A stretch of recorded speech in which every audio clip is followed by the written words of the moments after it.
Eh, seger banget. Singkong kamu rasanya pulen. Besok saya mau lagi ya. Sebelum lanjut ke dalam ceritanya, seperti biasa absen dulu di komentar ya. Dari daerah mana kamu berasal? Dan jam berapa kamu nonton video ini? Oke, kita langsung saja mulai ke cerita lengkapnya. Maya, 45 tahun, adalah istri seorang pengusaha besar, Dharma. Penampilan Maya selalu terjaga. Ia merawat diri dengan baik. Dharma sibuk sekali, bolak-balik keluar kota mengurus bisnis. Tapi Maya tahu, kesibukan Dharma bukan hanya soal bisnis. Suaminya selingkuh. Kekecewaan itu besar, tetapi Maya memilih diam. Ia sadar menggugat cerai akan merusak segalanya. Ia memilih bertahan demi anak-anak. Keputusan bertahan itu kemudian ia imbangi dengan rencana pribadi. Maya memutuskan untuk membalas dendam dengan cara yang sama, mencari kesenangan dari pria lain. Pelarian Maya dimulai di media sosial. Ia mulai aktif tebar pesona. Fotonya yang berkelas selalu mendapat banyak respons, terutama dari pria-pria muda. Ini membangkitkan egonya yang terluka. Suatu sore, Dharma sedang mengemas koper.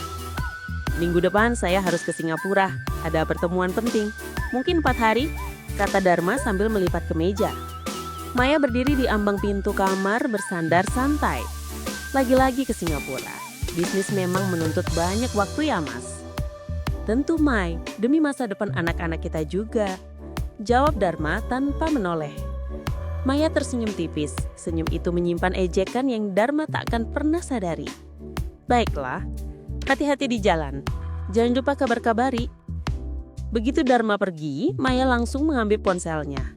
Ia membuka kontak WhatsApp. Rian, jadwal Mas Dharma sudah pasti.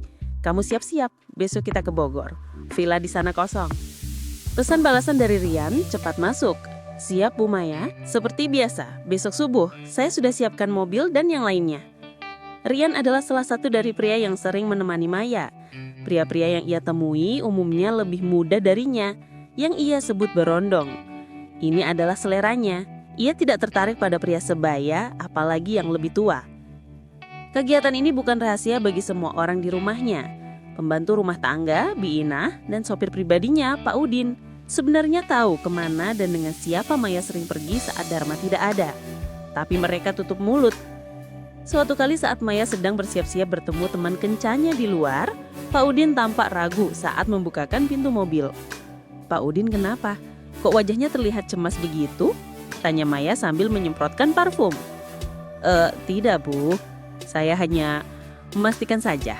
Apa ibu benar-benar harus pergi malam-malam begini? Tuan Dharma sudah berpesan agar ibu di rumah saja. Jawab Pak Udin hati-hati. Maya tertawa kecil. Pak Udin, Tuan Dharma tidak ada di sini. Saya bukan lagi anak kecil. Ini urusan saya. Lagi pula, Maya mengeluarkan selembar uang 100 ribuan dari dompetnya dan menyisipkannya ke tangan Pak Udin. Tugas Pak Udin hanya mengantar. Selebihnya, anggap saja tidak tahu. Anggap malam ini kita hanya keliling kota mencari angin segar. Pak Udin langsung menunduk, menerima uang itu. Baik Bu, saya mengerti. Siap mengantar Ibu. Maya sangat nyaman dengan situasi ini. Uang adalah alatnya untuk membeli kesenangan dan juga kerahasiaan. Tidak jarang ia membawa berondongnya langsung ke rumah. Ia bersikap biasa saja di depan para pekerja, seolah-olah pria itu adalah kerabat jauh atau rekan bisnis mendadak. Pernah suatu pagi setelah Dharma berangkat, Maya sarapan ditemani seorang pria muda yang dipanggilnya Danu. Di meja makan yang sama, Bi Inah hilir mudik melayani. Danu, habiskan kopimu. Jangan lupa nanti siang kita harus berenang di kolam belakang. Kolam renang di sini memang paling enak. Danu menyenyum. Siap Bu Maya, kolam renang di sini memang paling enak. Bi Inah hanya menunduk saat menuangkan bleh. Ia tahu peran barunya. Melihat, diam, dan menerima uang tutup mulut di akhir bulan. Bagi Maya, situasi ini adalah puncak dari kekuasaan dan pembalasan dendamnya. Ia tidak hanya menahan diri dari Dharma, ia juga hidup bebas seolah-olah ia sudah bercerai. Maya terus menikmati kehidupan ganda yang ia ciptakan. Dalam pelariannya, ia punya preferensi yang sangat spesifik dan obsesif, berondong. Pria yang lebih muda darinya selalu menjadi seleranya. Ia mencari energi, perhatian, dan kesenangan yang ia rasa hilang dari pernikahan dengan Dharma. Pria sebaya atau lebih tua tidak pernah menarik perhatiannya sama sekali. "Kenapa harus selalu yang muda, Bu?" tanya sahabatnya, Rina, suatu sore saat mereka minum kopi. Maya tertawa kecil memegang cangkirnya. "Yang muda itu menyenangkan, Rin. Mereka punya energi yang tulus dan tidak banyak menuntut. Beda dengan pria seumuran kita, isinya cuma bicara bisnis dan sakit pinggang," jawab Maya santai, mengabaikan fakta bahwa ia adalah istri dari pria yang hanya bicara bisnis. "Tapi risikonya besar, Mai, kalau sampai ketahuan Dharma," Rina menggantung kalimatnya. "Aku tidak bodoh, Dharma terlalu sibuk dengan urusannya sendiri. Lagi pula, aku punya mata-mata yang kubayar mahal di rumah," kata Maya dengan nada puas. Mata-mata yang dimaksud Maya adalah para pekerjanya, para pembantu dan sopir pribadinya tahu persis setiap aktivitas yang ia lakukan. Namun Maya menggunakan uang untuk membeli kesetiaan atau lebih tepatnya keheningan. Ini adalah cara Maya memastikan dirinya aman. Suatu malam, Maya baru saja selesai bertemu dengan seorang berondong di sebuah hotel di Jakarta Selatan. Saat tiba di rumah, jam sudah menunjukkan pukul 2 dini hari. Pak Udin, sang sopir, membukakan pintu mobil. "Terima kasih sudah menunggu, Pak Udin. Tuan Dharma masih di luar kota kan?" tanya Maya sambil mengambil tasnya. "Iya, Bu. Tuan Dharma baru telepon tadi sore. Bilangnya penerbangannya ditunda," lapor Pak Udin. Ia tidak bertanya dari mana Maya baru pulang. "Bagus." Maya membuka dompetnya dan mengeluarkan 2 lembar uang ratusan ribu. "Ini untukmu. Anggap saja uang lembur. Besok pagi jangan bilang siapa-siapa kalau saya baru pulang sekarang. Bilang saja saya tidur di kamar sejak jam 9 malam." Pak Udin langsung menerima uang itu. "Siap, Bu.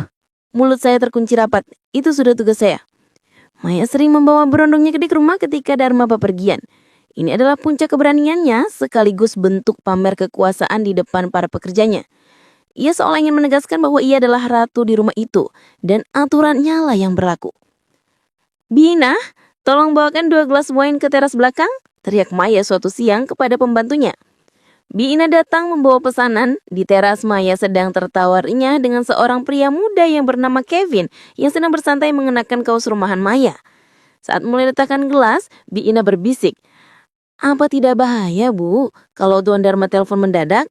Maya menoleh, mengambil gelasnya dan menyeruput wine itu perlahan. "Bina, sudah kubilang, Dharma tidak akan tahu. Fokus saja pada pekerjaanmu. Dan jangan lupa," Maya menunjuk ke meja kecil di sampingnya, di mana ada amplop tebal. "Ambil amplop itu. Anggap saja itu bonus gaji bulan ini." Bina segera mengerti.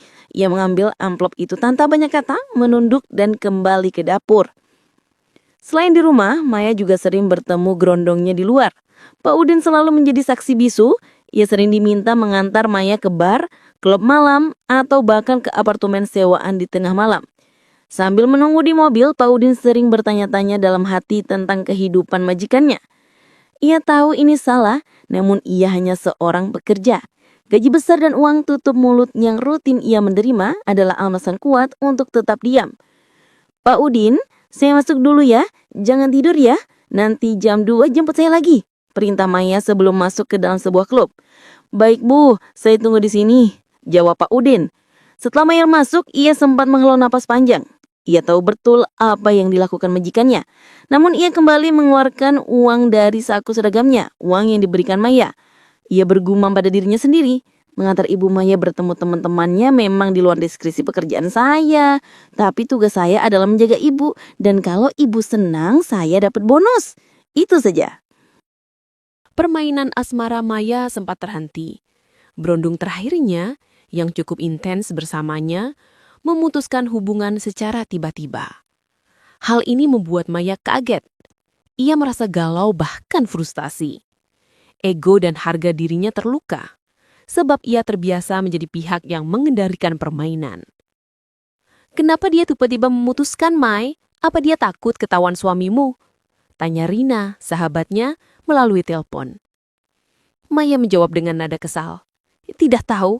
Dia bilang dia mau fokus kerja, padahal itu hanya alasan. Aku merasa dipermainkan. Padahal aku sudah memberinya banyak hal." "Sudahlah, cari yang lain.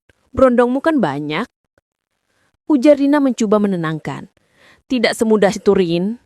Aku butuh ketenangan. Pria-pria itu hanya menambah pusing. Aku harus menjauh sebentar, kata Maya. Dalam kegalauan itu, Maya memutuskan untuk pergi. Tanpa memberitahu Dharma yang sedang sibuk dinas di luar kota, Maya memesan tiket mendadak ke Bali. Ia ingin menenangkan pikiran sendirian. Setibanya di Bali, Maya tidak tanggung-tanggung. Ia memilih sebuah villa mewah di kawasan privat yang langsung menghadap ke pantai. Tujuannya adalah benar-benar melepaskan diri dari hiruk-pikuk Jakarta dan masalah rumah tangganya. Villa itu dijaga dan dikelola oleh seorang pemuda. Namanya Aldi. Usianya jauh lebih muda dari Maya, mungkin awal 20-an. Aldi bertugas memastikan semua kebutuhan tamu terpenuhi. Saat pertama kali bertemu, Aldi menyambut Maya dengan ramah. Selamat datang Bu Maya, saya Aldi yang akan membantu semua keperluan Ibu selama di sini. Kamar Ibu sudah siap, pemandangan dari teras sangat bagus sore ini, kata Aldi sopan sambil membantu membawa tas tangan Maya. Maya melihat sekilas ke arah Aldi. Tinggi, kulitnya agak gelap karena sering di pantai, dan raut wajahnya santun. Dalam hati Maya, kekeguman terhadap berondong langsung muncul, tapi ia coba menahannya. Terima kasih Aldi, saya ingin istirahat total. Kalau ada apa-apa saya akan panggil kamu, jawab Maya bersikap profesional. Beberapa hari pertama berjalan sesuai rencana. Maya menikmati suasana sepi dan profesionalisme Aldi. Semua permintaan Maya dilayani Aldi dengan cepat dan baik, mulai dari menyiapkan makan malam hingga mengatur jadwal spa. Namun, Maya adalah Maya. Rasa galau yang belum sepenuhnya hilang, ditambah keinginannya terhadap pria muda, serta sikap Aldi yang sangat baik, membuat naluri Maya mulai bekerja. Saat itu sore hari, Maya berada di teras villa, memandangi deburan ombak. Ia melihat Aldi sedang membersihkan kolam di dekat situ. Maya menyengaja memanggil Aldi. Aldi, bisa sebentar ke sini? Aldi segera menghampiri, menyeringkan tangannya. Ada yang bisa saya bantu, Bu Maya? Apakah ada kerusakan? Maya menyenyum-senyum manis. Tidak ada kerusakan. Saya hanya butuh bantuan. Bisakah kamu ambilkan saya headset? Sepertinya ketinggalan di kamar tidur. Saya sedang malas jalan ke dalam. Ini adalah permintaan yang sangat kecil. Maya jelas bisa mengambilnya sendiri. Aldi tanpa curiga langsung menjawab. Oh tentu Bu, tunggu sebentar. Aldi kembali dengan headset itu dan memberikannya kepada Maya. Ini Bu, ada lagi yang Ibu butuhkan? Tidak, ini aja. Terima kasih ya Aldi, kamu cekatan sekali. Puji Maya memanjakan Aldi. Permintaan bantuan kecil itu kini mulai menjadi modus. Maya lebih sering meminta bantuan-bantuan yang sepele. Ia meminta Aldi menemaninya memilih menu makan malam di buku menu. Ia meminta Aldi untuk menjelaskan sejarah patung kecil di pojok villa. Semua tujuannya hanya satu, agar ia bisa menghabiskan waktu lebih lama di dekat Aldi. Aldi, saya agak bingung dengan pengaturan televisi di sini. Bisakah kamu menjelaskan fungsinya? Saya mau coba nonton film sebentar, pinta Maya pada suatu malam. Aldi segera datang dan menunjukkan pengaturan TV. Saat Aldi sedang menjelaskan, Maya sengaja membiarkan dirinya berdiri sangat dekat dengan Aldi, mencondongkan tubuh sedikit seolah-olah sangat fokus mendengarkan. Aldi pun merasa canggung, namun ia tetap fokus pada penjelasannya. Bagi Aldi ini hanya pekerjaan, tugas melayani tamu. Hari demi hari, niat Maya untuk menggoda Aldi semakin jelas dan terbuka. Ia tidak lagi menggunakan alasan meminta bantuan kecil atau teknis. Sekarang, ia mulai mengajak Aldi untuk menghabiskan waktu bersama di luar batas profesionalisme penjaga villa dan tamu. Suatu pagi, Maya memanggil Aldi ke teras villa saat ia sedang menikmati kopi. Aldi, coba duduk dulu. Kamu pasti lelah kan, mondar-mandir terus? Mari duduk di sini sebentar, temani saya mengobrol. Ajak Maya sambil menepuk kursi kosong di sebelahnya. Aldi terlihat ragu. Terima kasih Bu Maya, tapi saya ada jadwal mengecek kolam dan beberapa villa lain pagi ini. Ah, sebentar saja, pekerjaan itu tidak akan lari. Saya sedang kesepian, Aldi. Saya tidak punya teman bicara di sini, hanya kamu. Kata Maya, matanya memandang Aldi dengan tatapan yang intens. Aldi akhirnya duduk menjaga jarak yang sopan. Baik, Bu. Ada yang ingin Ibu diskusikan? Maya tertawa kecil. Diskusi? Tidak perlu formal begitu. Ceritakan saja tentang Bali, tentang kamu, tentang impianmu. Saya ingin tahu, pemuda di Bali biasanya melakukan apa di waktu luang? Aldi merasa sedikit canggung, namun ia mulai bercerita tentang hobinya berselancar. Obrolan mereka pun mengalir membahas hal-hal pribadi. Maya memberikan perhatian penuh, membuat Aldi merasa dihargai. Beberapa hari kemudian, Maya semakin berani. Aldi, saya bosan seharian di villa. Bisakah kamu antar saya jalan-jalan sore ini? Saya ingin ke Tanah Lot. Sebagai pemandu lokal yang baik, kamu pasti tahu tempat yang bagus untuk melihat matahari terbenam, kan? Pinta Maya. Aldi tidak bisa menolak permintaan itu. Tentu, Bu Maya. Itu memang tugas saya untuk memberikan pengalaman terbaik untuk tamu. Bagus. Berarti kamu ikut saya, bukan cuma mengantar di mobil. Tegas Maya. Mereka pun pergi berdua. Selama perjalanan dan saat menikmati matahari terbenam, Maya tidak berhenti memuji Aldi. Kamu punya selera humor yang bagus, Aldi, dan kamu sangat sopan. Jauh lebih baik dari pria-pria di Jakarta yang hanya tahu uang, ujar Maya menyinggung Dharma secara tidak langsung. Aldi hanya senyum tipis. Terima kasih, Bu, saya hanya berusaha profesional. Maya merasa gemas dengan sikap profesional Aldi yang tak tergoyahkan. Suatu hari, Maya memutuskan untuk berenang di kolam pribadi villanya. Aldi, panggil Maya saat ia sudah berada di dalam kolam. Aldi yang sedang merapikan handuk di tepi kolam segera menoleh. Ya, Bu. Panas sekali hari ini. Daripada kamu bolak-balik kerja, kenapa tidak ikut berenang saja? Kamu kan harusnya ahli berenang, anak pantai. Ayo, temani saya. Ajak Maya sambil menyiramkan sedikit air ke arah Aldi, senyumnya manja. Aldi meskipun berat tetap menolak dengan halus. Mohon maaf sekali, Bu, saya tidak bisa. Tapi kalau Ibu butuh handuk atau minuman, saya bisa siapkan. Meskipun ditolak, Maya tidak menyerah. Pada malam harinya, setelah seharian liburan dan jalan-jalan bersama, Maya melancarkan serangan terakhir. Ia memanggil Aldi ke ruang tengah. Di sana sudah tersedia camilan, teh hangat, dan layar televisi yang besar. Sini Aldi, malam ini kita santai. Saya sudah siapkan teh, ayo duduk. Saya mau ajak kamu nonton film. Aldi berbili dengan sopan. Film apa, Bu? Saya pastikan jaringan internetnya bagus. Tidak perlu tegang begitu. Duduk saja di sini. Saya mau nonton film Jepang. Tepatnya film serial yang sedang viral itu. Katanya ceritanya bagus. Temani saya. Kamu akan dapat ilmu baru dari sana. Ujar Maya sambil menekan tombol play pada serial drama yang ia maksud. Aldi akhirnya duduk. Ia duduk diam di samping Maya, menyaksikan serial itu bersama-sama. Aldi sebenarnya sudah mulai tertarik pada Maya. Perhatian dan godaan Maya selama di Bali perlahan meluluhkan pertahanannya. Siapa yang tidak tertarik pada wanita cantik, berkelas, dan perhatian seperti Maya, meskipun usianya jauh di atasnya. Namun, Aldi sadar diri. Saya hanya penjaga villa, dia adalah tamu yang sangat kaya, pikir Aldi. Status sosial menjadi tembok besar baginya. Selain itu, ada fakta yang tidak bisa ia abaikan. Maya adalah istri orang.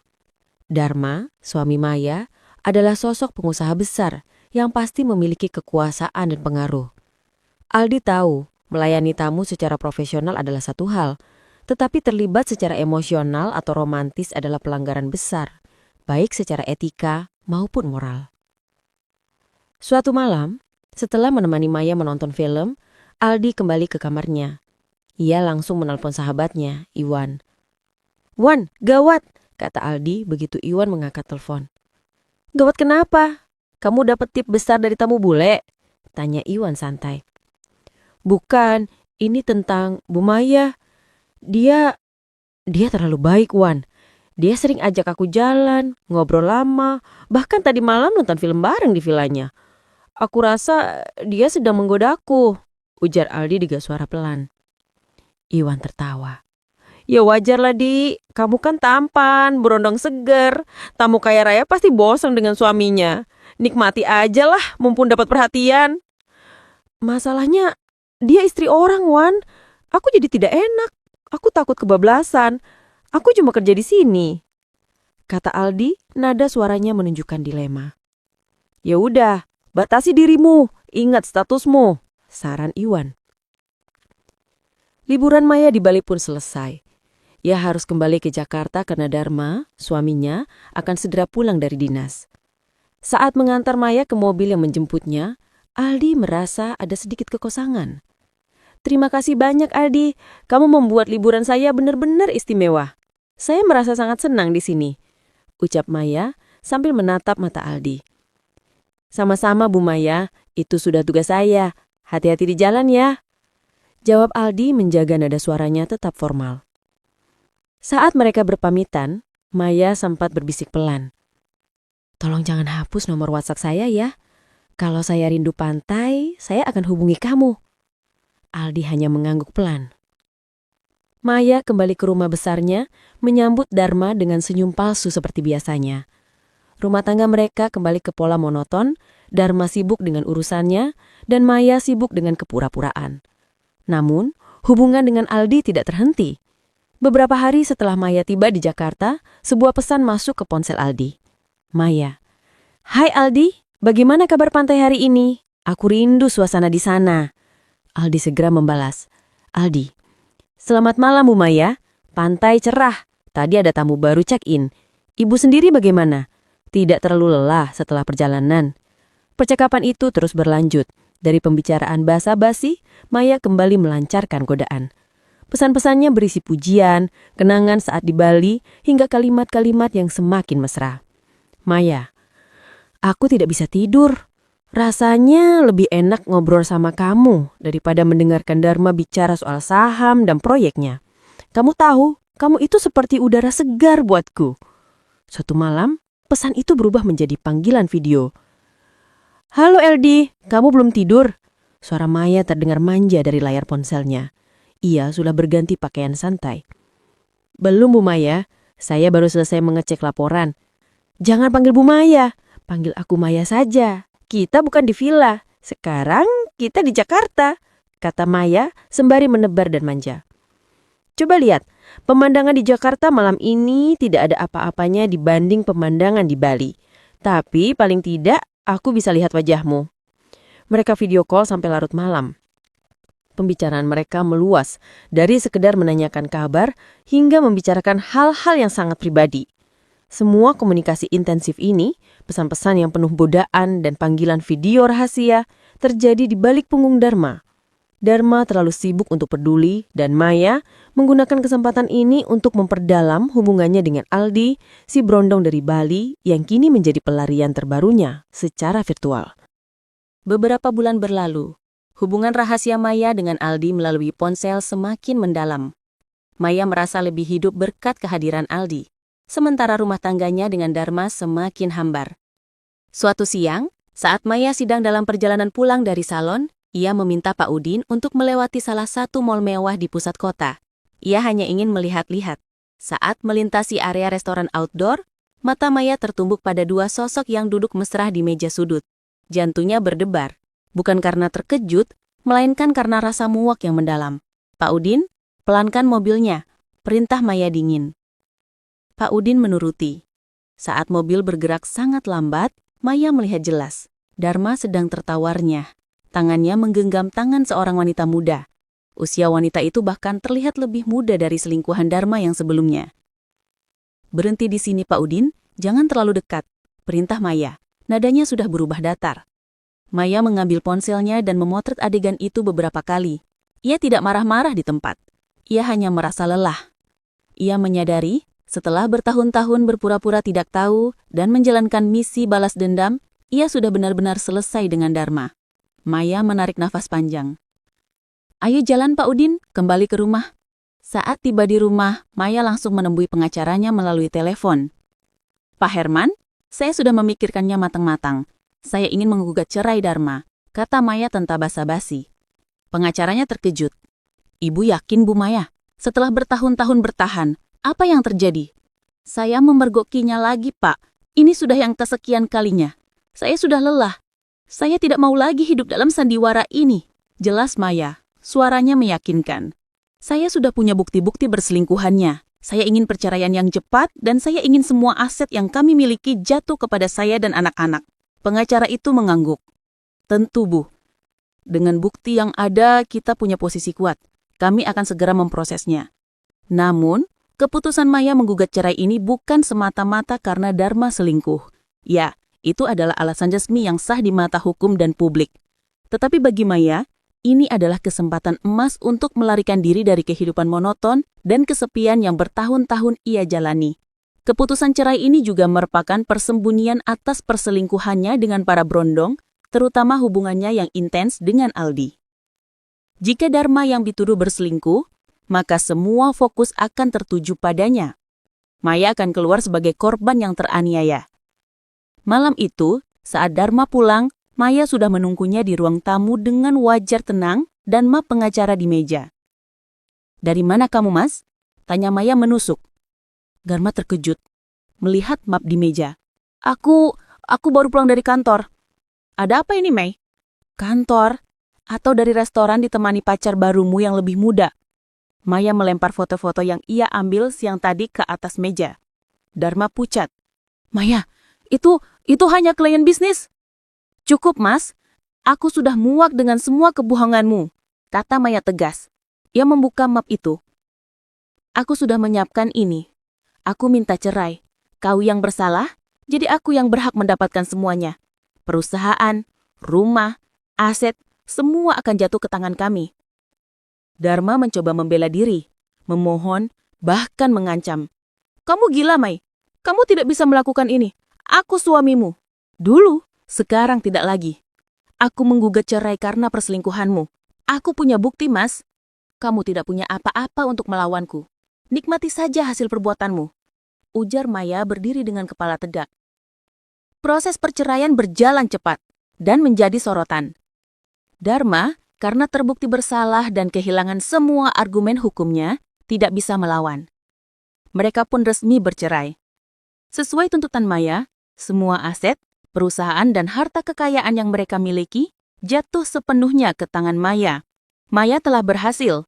Ia keluar dari pernikahan itu sebagai wanita yang terbebas, kaya raya, dan bersih di mata publik. Ia telah berhasil mengamankan masa depan, dan yang paling penting, ia telah menciptakan jalur mulus untuk memulai babak baru hidupnya dengan seseorang yang selama ini ia sembunyikan. Setelah resmi menyandang status janda kaya raya, langkah pertama Maya adalah kembali ke Bali. Bukan lagi untuk liburan, melainkan untuk menemui Aldi. Ia merasa sudah tidak ada lagi yang perlu disembunyikan. Maya memesan villa yang sama dan langsung memanggil Aldi. Kali ini, ia datang sebagai seorang yang bebas.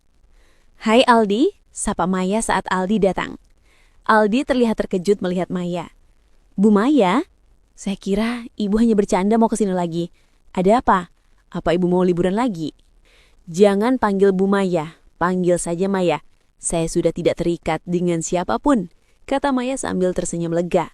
Ia lalu menceritakan proses perceraiannya dengan Dharma. "Suami saya sekarang sudah menjadi mantan suami. Saya menggugat cerai karena perselingkuhannya. Dan semua yang kami miliki sekarang milik saya," jelas Maya. Aldi mendengarkan dengan serius. "Saya ikut prihatin, Maya. Tapi saya senang ibu bisa bebas dari masalah itu." "Sebenarnya ada hal lain yang ingin kubicarakan, Aldi," ujar Maya menatapnya lurus. "Aku datang ke sini bukan cuma untuk curhat. Aku datang untuk kamu."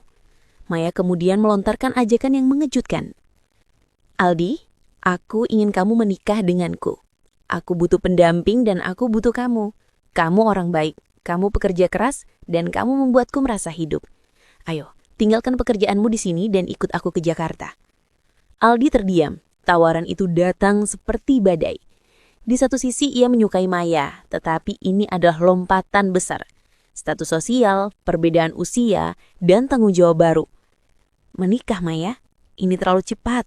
Saya harus bicara dulu dengan orang tua saya," jawab Aldi masih mencari kata-kata yang tepat. "Tentu, bicara dengan mereka, beritahu mereka semua. Tapi aku serius, Aldi. Aku tidak mau main-main lagi, tegas Maya. Aldi pun terbang ke kampung halamannya untuk meminta restu. Ia menjelaskan semuanya kepada kedua orang tuanya tentang Maya, usianya yang jauh lebih tua, statusnya sebagai janda kaya, dan perasaannya. Ayah Aldi setelah mendengarkan dengan tenang, akhirnya berkata, "Nak, umur itu hanya angka. Kalau kamu merasa dia wanita baik, dan kalian berdua saling menyayangi, ayah dan ibu tidak keberatan. Yang penting, kamu harus bertanggung jawab, jangan pernah mempermainkan dia. Dan kamu harus jadi suami yang bisa diandalkan meski dia kaya."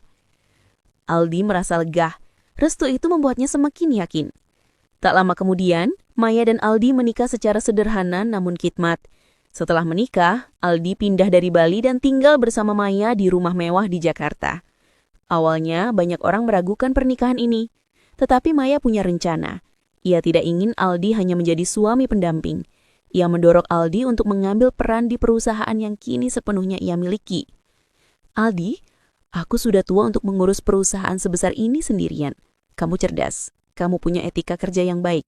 Tolong bantu aku. Kamu yang pimpin perusahaan ini," pinta Maya. Aldi yang awalnya ragu akhirnya menerima tantangan itu. Dengan bimbingan dari tim manajerial perusahaan dan dorongan penuh dari Maya, Aldi membuktikan diri. Ia membawa ide-ide segar, energi muda, dan manajemen yang jujur.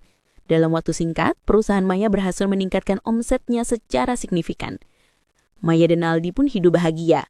Maya mendapatkan cinta dan pendampingan yang ia inginkan, serta sosok pemimpin yang andal dalam diri Aldi. Sementara itu, kehidupan Dharma, mantan suami Maya, hancur lebur. Setelah bercerai dan kehilangan semua aset, Dharma menjadi terpuruk. Bisnisnya kolaps karena ia kehilangan semua modal dan jaringan utama. Wanita muda yang dulu menjadi selingkuhannya pun pergi meninggalkan dia begitu saja, segera setelah Dharma jatuh miskin. Suatu hari, Dharma terlihat sendirian duduk di sebuah kedai kopi pinggir jalan, membaca koran bisnis. Di halaman depan terpampang foto Maya dan Aldi. Judul beritanya, "Perusahaan melejit berkat sentuhan tangan dingin CEO muda, suami sang pemilik." Dharma meremas koran itu dengan wajah penuh penyesalan dan kepahitan. Ia kehilangan segalanya, harta, istri, dan bahkan wanita selingkuhannya. Sementara Maya, wanita yang ia khianati, kini hidup bahagia, bergelimang harta, dan berhasil membalaskan dendamnya dengan sempurna.